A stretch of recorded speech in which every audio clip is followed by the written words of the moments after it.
Ya tenemos a nuestro compañero Javier en otra ciudad que ha sido pues emblema de 3 religiones, de 3 culturas. Javier, ¿dónde estás exactamente? Salam aleikum, queridos amigos, estamos en un mirador estupendo de la ciudad de Toledo, una ciudad que, como muy bien habéis dicho, es pues un auténtico nudo de culturas que todavía se perciben en sus arquitecturas y sobre todo pues en el carácter de las gentes.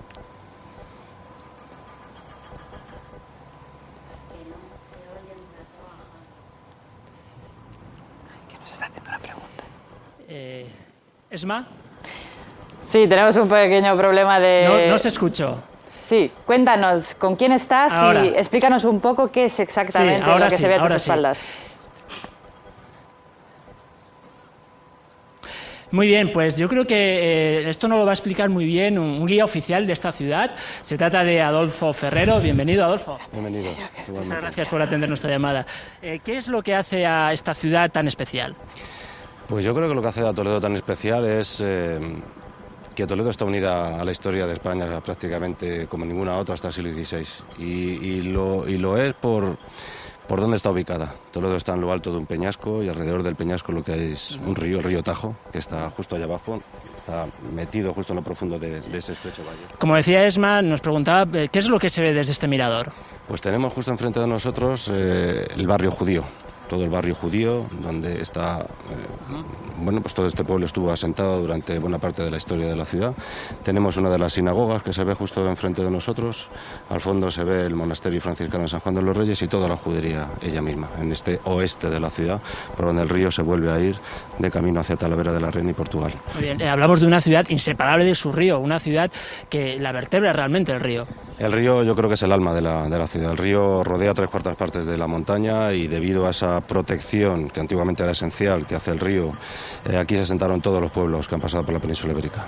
Romanos, visigodos, musulmanes y cristianos han buscado la protección de esta roca y por eso prácticamente Toledo ha sido, yo diría que la ciudad más importante de España hasta el siglo XVI. Una ciudad sobre un túmulo. Sí, es una roca granítica y de hecho hacia Madrid, justo después de esta ciudad, lo único que hay es arcilla. A mi espalda, dirección a los Montes de Toledo, todo es granito y el río se encajona en una grieta del granito y va perforando un estrecho valle que, bueno, pues que protege la montaña, lo convierte en una fortaleza natural inexpugnable. No, se puede decir que la elección es inmejorable, ¿verdad? Inmejorable. De hecho, la ciudad de Toledo no ha sido conquistada nunca por la fuerza, debido a ser casi una fortaleza perfecta. Donde no hay río, que es la parte norte, se construyeron enormes murallas en época romana y visigoda y luego en la época musulmana la gran muralla de casi 3 kilómetros que va desde río a río protegiendo ese flanco, así que casi imposible de conquistar. Aquí las comunidades religiosas convivieron bastante en paz y tenemos ejemplos paradigmáticos, sobre todo con la Escuela de Traductores de Toledo, pero también hay otros ejemplos, ¿verdad? Bueno, se conoce a Toledo principalmente hoy en día por ser esta ciudad de las 3 culturas o de la buena convivencia, debido a la buena convivencia, la coexistencia que hubo en esta ciudad de religiones durante buena parte de la Edad Media. Se puede decir que casi 600 o más de 600 años en esta ciudad se convivió en paz, entendiendo esa buena convivencia como como yo diría, un juntos pero no revueltos. Juntos pero no revueltos. Bien, estamos hablando de una ciudad muy mudéjar. ¿En qué se caracteriza el mudéjar? Bueno, pues el mudéjar se caracteriza en una mezcla de la tradición musulmana, de las decoraciones musulmanas con la tradición y las decoraciones de los cristianos, en un principio del estilo románico y más tarde del gótico. Esa fusión de tradiciones es lo que caracteriza la ciudad de Toledo y por ende buena parte de los monumentos que hay en la ciudad. Es el estilo mudéjar que caracteriza a Toledo sin ninguna duda. Especialmente el ladrillo, esas fachadas en ladrillo con esas figuras geométricas, es muy típico de aquí, ¿verdad? Muy típico, el uso del arco de herradura, del arco polilobulado, de la cerámica, de la yesería de juego geométrico o de carácter vegetal, de los techos de madera de tradición musulmana también. Eso es, yo creo, que el estilo que se caracteriza a Toledo. Los turistas deben de sentirse realmente asombrados cuando vienen aquí por primera vez. Llevas muchos años trabajando aquí en Toledo. Llevo casi 7 años trabajando y sí, la verdad es que el turismo cuando viene a Toledo se queda fascinado porque es una ciudad que se ha quedado anclada en el tiempo y que todavía muestra la esencia de una ciudad medieval, donde además te encuentras una fusión de lo musulmán con lo cristiano como te la encuentras en pocos sitios más. ¿Qué edificios destacarías de gran importancia? En general, bueno, evidentemente la catedral, porque Es impresionante. es yo creo que una de las catedrales más ricas, evidentemente, de España y del mundo. Y aparte de la catedral, a mi espalda, en el pleno barrio judío, tenemos la sinagoga. Es ese barrio judío. Justo aquí a nuestra espalda está el barrio judío, y yo destacaría, junto con la catedral, la sinagoga del Tránsito. Fue sinagoga judía, decorada, se cree que por musulmanes, incluso venidos de Granada, porque el que la construye era tesorero mayor del rey Pedro I de Castilla, con un poder económico tremendo, y el interior es una decoración musulmana, tal cual nos podríamos encontrar, por ejemplo, en determinadas partes de la Alhambra de Granada del siglo XIV, yeserías de juego geométrico, preciosa. ¿Qué es lo que más les asombra a los turistas? Yo creo que eso, esa fusión de culturas que hay en Toledo, que los judíos hayan dejado aquí una impronta muy importante. Por ejemplo, un japonés dice, bueno, bien, ¿qué es eso de las tres culturas? ¿No? Bueno, el japonés, al japonés hay que explicárselo un poquito más profundamente, porque todo lo que es, esas religiones que a él le pillan un poquito más aparte que explicárselo, pero sí le fascina mucho la coexistencia, esa buena convivencia que hubo, y sobre todo el pozo que ha quedado, que el perfume yo diría que el perfume es en esta ciudad más musulmán que otra cosa, ¿no? De esos musulmanes que se quedan, a los que llamamos mudéjares, debido a que el rey de Castilla ya conocía a Toledo antes, sabía que los musulmanes habían sido tolerantes con los cristianos, y cuando él reconquista la ciudad y se los quita a los musulmanes, él les permite quedarse. Y a esos a los que llamamos mudéjares, que es una palabra que viene del árabe que significa domesticado, porque desde el sur, desde el Al-Ándalus, llamaban domesticados a los que se habían quedado en territorio cristiano, como llaman esos unos traidores, ¿no? Y esos domesticados que se quedan, esos mudéjares, son los que, con un nivel intelectual y unas artesanías impresionantes, se les van a transferir a los cristianos, y todo se va a fundir en algo nuevo, que es la esencia, yo diría, de la ciudad de Toledo.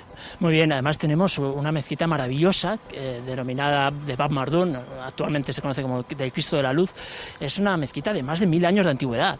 Pues sí, según las inscripciones que aparecieron ya hace tiempo en la fachada principal, la mezquita es del 980, y es desafortunadamente la única que queda completa, y queda completa porque pues fue convertida en iglesia. El resto de las mezquitas fueron destruidas allá en el siglo XIII, y esta, por haber sido convertida en iglesia, pues afortunadamente ha llegado hasta nosotros, un sitio maravilloso. Por último, ¿cuál es tu lugar preferido de esta ciudad? Mi lugar preferido es la sinagoga del Tránsito. Yo creo que es un sitio que habla muy a las claras de la buena convivencia, un sitio que ha sido sinagoga judía, decorada a la musulmana por musulmanes, al menos eso se piensa, convertida en iglesia. O sea que no hay monumento en Toledo que hable mejor y más a las claras de esa buena convivencia que se dio aquí.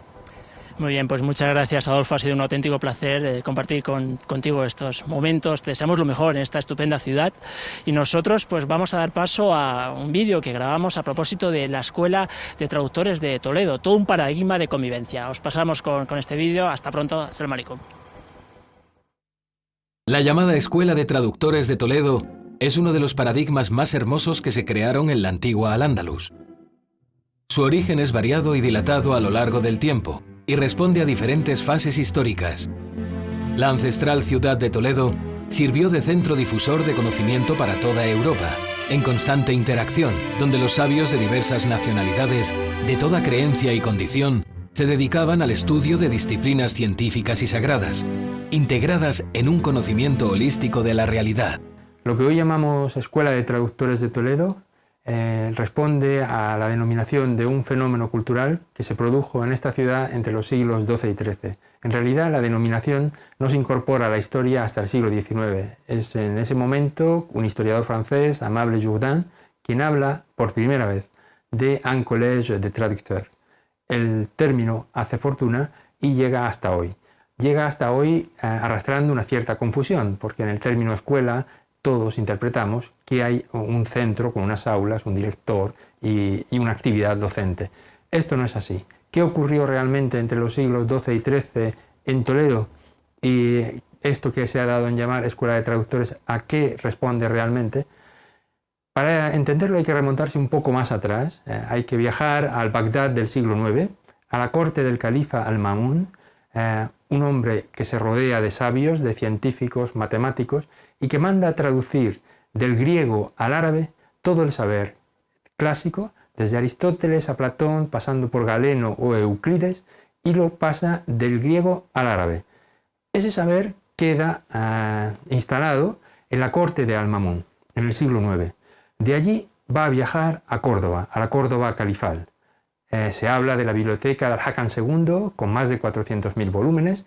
Una parte de esa obra es todo ese saber griego, persa, helénico, antiguo, que ha llegado de Oriente. Como llega la luz de Oriente, llegó el saber a Córdoba. Con la caída del califato de Córdoba, una gran parte de la biblioteca de Al-Hakam II viaja a Toledo. Tenemos que el Almagesto de Ptolomeo está en Toledo. El canon de Avicena está en Toledo. Este hecho tan singular, estamos ya en el siglo XI-XII, la corte de otro rey llamado Al-Mamún, en este caso Al-Mamún toledano, alberga todo este saber. Desde las alturas de esta ciudad se divisó una Al-Ándalus que se proyectó más allá de los Pirineos. Esta ciudad está tan imbuida de historia que no hay una sola calle en la que no tengamos una historia que contar o un antiguo alminar que admirar en su prodigiosa ejecución, alminares que se sitúan en pleno corazón de la antigua Celtibería. Una ciudad amada por judíos, cristianos y musulmanes, codiciada y deseada en un espacio urbano tan inolvidable como entrañable. Hay que hablar de 3 circunstancias que son particulares en Toledo. Por un lado, esta biblioteca enorme, que se suma a otras bibliotecas particulares que se conocen, cuyos fondos se conocen y cuyos propietarios, bibliófilos, que habían viajado a Oriente buscando este conocimiento, habían recopilado. Estamos hablando de la biblioteca del Hanasi, por ejemplo, o del Ansari, grandes bibliotecas que están aquí en Toledo y que tienen este saber árabe, no solo el griego antiguo, sino también el que han hecho los propios árabes a lo largo de la historia. Estoy pensando en Averroes, por ejemplo, ¿no? Estos libros estaban aquí. Primera circunstancia. Segunda circunstancia que permite que estos libros, llegado un momento, en el siglo XII y XIII, pasen del árabe al latín. Recordamos el viaje del griego a través de Alejandría, de Salerno, llegan a Córdoba, de Córdoba viajan a Toledo y ahora están aquí. Junto a los libros, ¿qué más hay? Hay una población multilingüe, multiconfesional, y hay un mecenazgo. En una primera etapa ese mecenazgo viene de manos de la Iglesia, a través del arzobispo don Raimundo. Y en una segunda etapa, ya en el siglo XIII, tras un periodo de transición, con el mecenazgo que viene de la corte de manos del rey Alfonso X. Estos mecenas hacen traducir ese saber griego antiguo, ese saber árabe trasvasado, hacen traducirlo aquí, en Toledo, en los siglos XII y XIII, del árabe al latín. Este fenómeno es lo que hoy llamamos Escuela de Traductores de Toledo. Este saber se traduce al latín en una primera fase y posteriormente a la lengua romance castellano, sentando las bases de lo que luego será nuestra lengua castellana. Es aquí donde se sientan las bases a partir de esas traducciones. ¿De qué traducciones hablamos? Hablamos del canon de Avicena, de la Isagoge, hablamos del Almagesto de Ptolomeo, en fin, de obras de alquimia, de matemática, de astrología, de astronomía, del lapidario. Hablamos de grandes obras de la historia, de la literatura y de la ciencia universal que habían llegado desde Oriente y que aquí, hicieron posible su paso a Europa en un momento en que en Europa, en la Universidad de París, en la Universidad de Lovaina, en la Universidad de Bolonia, no se conocía el neoplatonismo. Se habían quedado en el saber de, conocían el Timeo de Platón, algo de los escolásticos y poco más. Todo este conocimiento que pasa a Europa sienta las bases del Renacimiento. Hoy Toledo vive de un pasado glorioso y de un presente prometedor. La Escuela de Traductores de este Toledo contemporáneo representa el esfuerzo constante de aquellos que han dedicado su vida a unir mundos diversos que durante mucho tiempo eran uno solo.